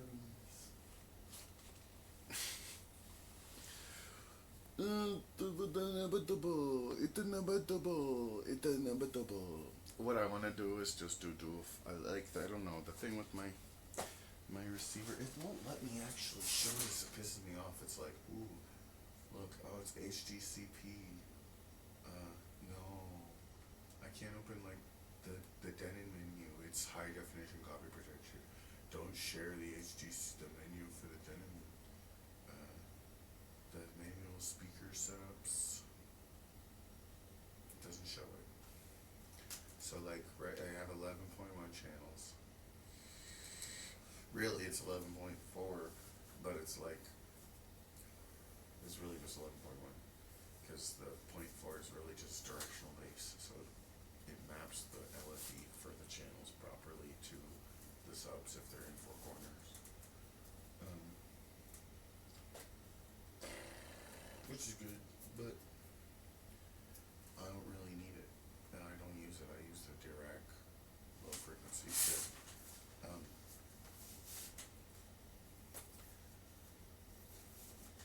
But there's like, you can do 7.1.4, or you can do 5.1.6 or something. Or you do 5.1.5 or 5.1.6.1.5 with a voice of God. 5.1.6 is what it'd be. So what I could do is do.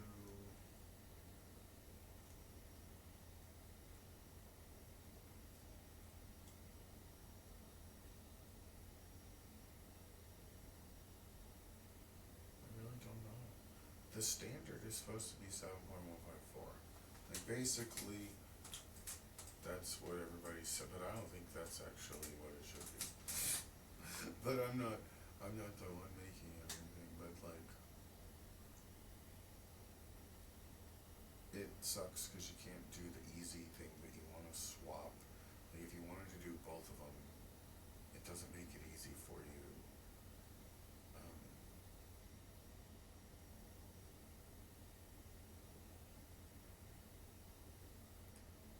but I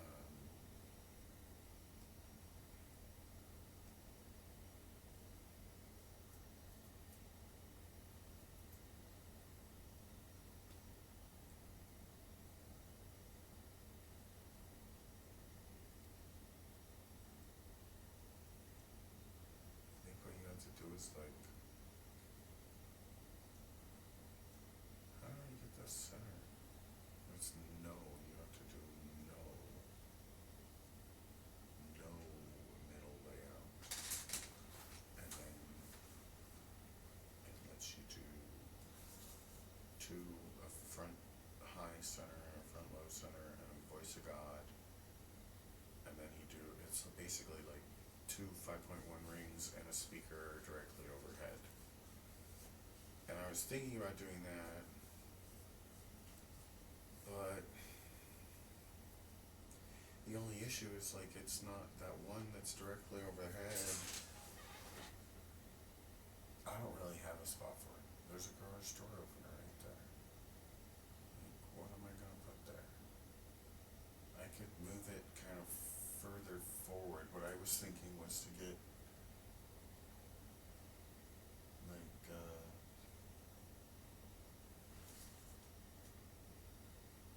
yeah, I don't even know. Makes me just want to keep doing 7.1.4. But eventually I actually would still rather get more 305 monitors and figure out some way to get a pair mounted on the ceiling, like towed down deeper into the room, kind of like just directly above this, like the golden corner kind of spot, like on all four corners, so that they actually do kind of look like you can't even see the thing I'm looking at. And I don't even want to leave this like this. I need to go back the way it was. Like that. And this is how it was. Go back.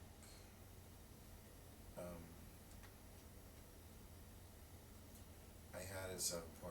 I think it's actually the best on 7.1.4, if I'm being completely honest, because you have the best, um, like first, you have the best bed layer, like the horizontal, you have a second order basically, a little bit better than a second order, because it's got a centered second order, second plus, um, uh,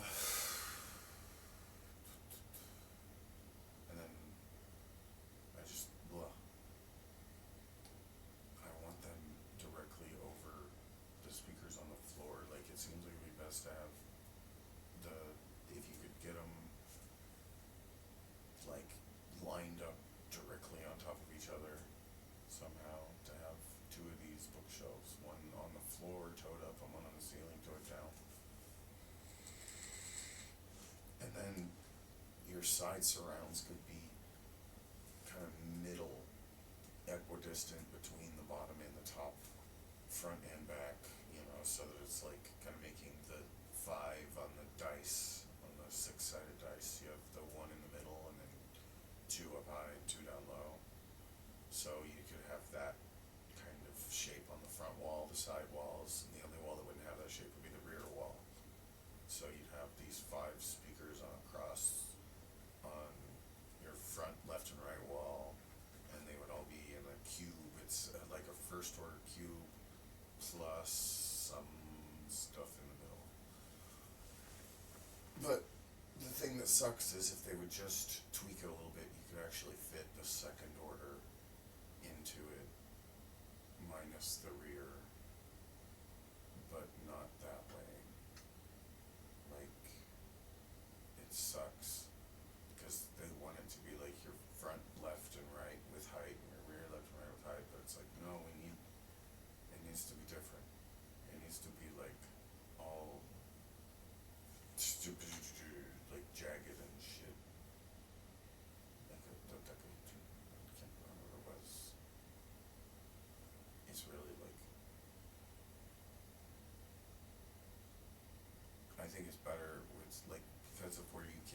speakers, it seems that you have more room up high, so it seems like you'd want the 7.1 or 5.1 on the floor, it's 6 up high, because there's just more spots up high for speakers, so you have, but I don't know, man. I think they're farther away, and more space, so you can actually get separation between them.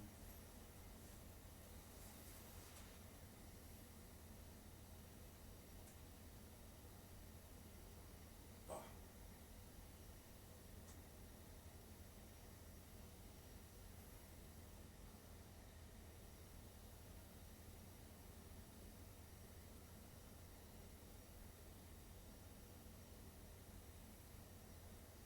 It seems like if they would just fucking finish that whole paradigm, so it's like, okay, there's really only like two main ways you can like neatly fit these arrays into a box. So, and then if you want to, really, there's also like the level of customization that you have, because then there's the box itself, and it's like, really, if you could put speakers anywhere as long as they're aimed that way, and then it's, to kind of like mix and match everything. With ambisonics, it's not as important that everything be exactly where it needs to be as far as the angles go. It's more like, as long as the room has the right energy on the right like directions, it'll still, I don't know, somehow magically kind of work. But it's not as like, it doesn't matter. It's not my point. My point is like, if you couldn't get it to work perfectly, it's a little bit more flexible. Um, but and then they could just focus on the quality of each part of the chain of what's going on, instead of being kind of like Bogarts about the logical aspect of it all. Just making sure that you're competing as to like the actual quality of the product you're selling, and not the like who has the best technical wizardry. Like, no, that's bullcrap. You need to be competing like who has the best like everything physical about it, like best materials, best like which one is gonna last the longest. And then you make something like, how do you make money if your shit doesn't break all the time? It's like by making new shit. It doesn't break. And then people who couldn't afford your shit the last time, now they can, and the shit they have breaks, so they want something better, and they get your product because yours doesn't break, and then everybody keeps getting yours, and then you can like, I don't know, it gets to be like Sony, where you can start publishing shit, because everyone's using your shit as the standard. So now you're licensing your shit out for, but then it's like it's, yeah, it falls apart. Someone else takes the fucking reins. I'm not mad. I'm just disappointed. I suck at this freaking helicopter game.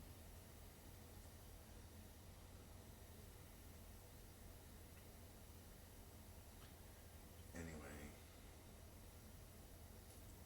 records. I keep thinking if I stream and talk to myself, it'll help me collect my thoughts, and it's not helping me. It kind of is, but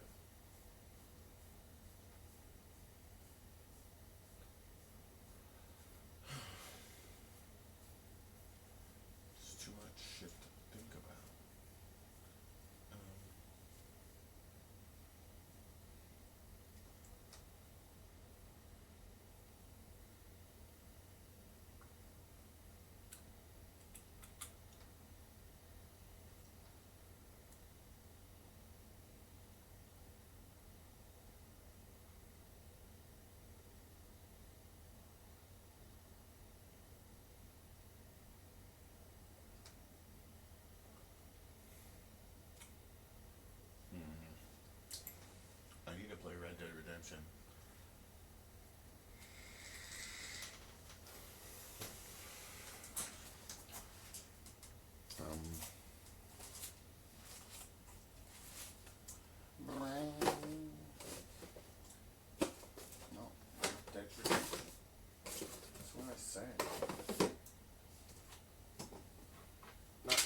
Redemption.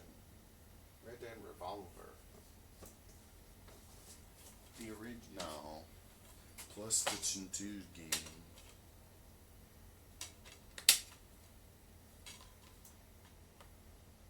It's got 4 players? No shit.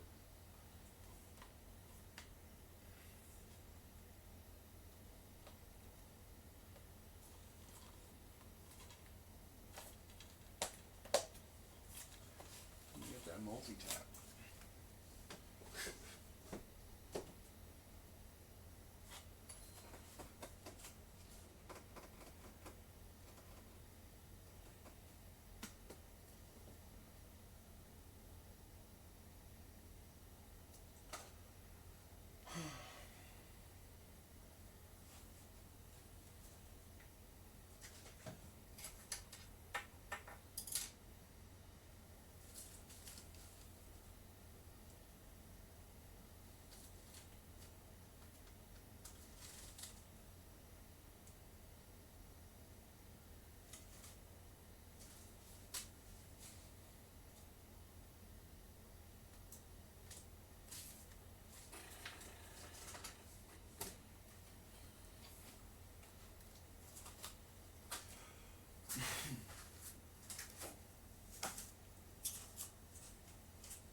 So much bullshit.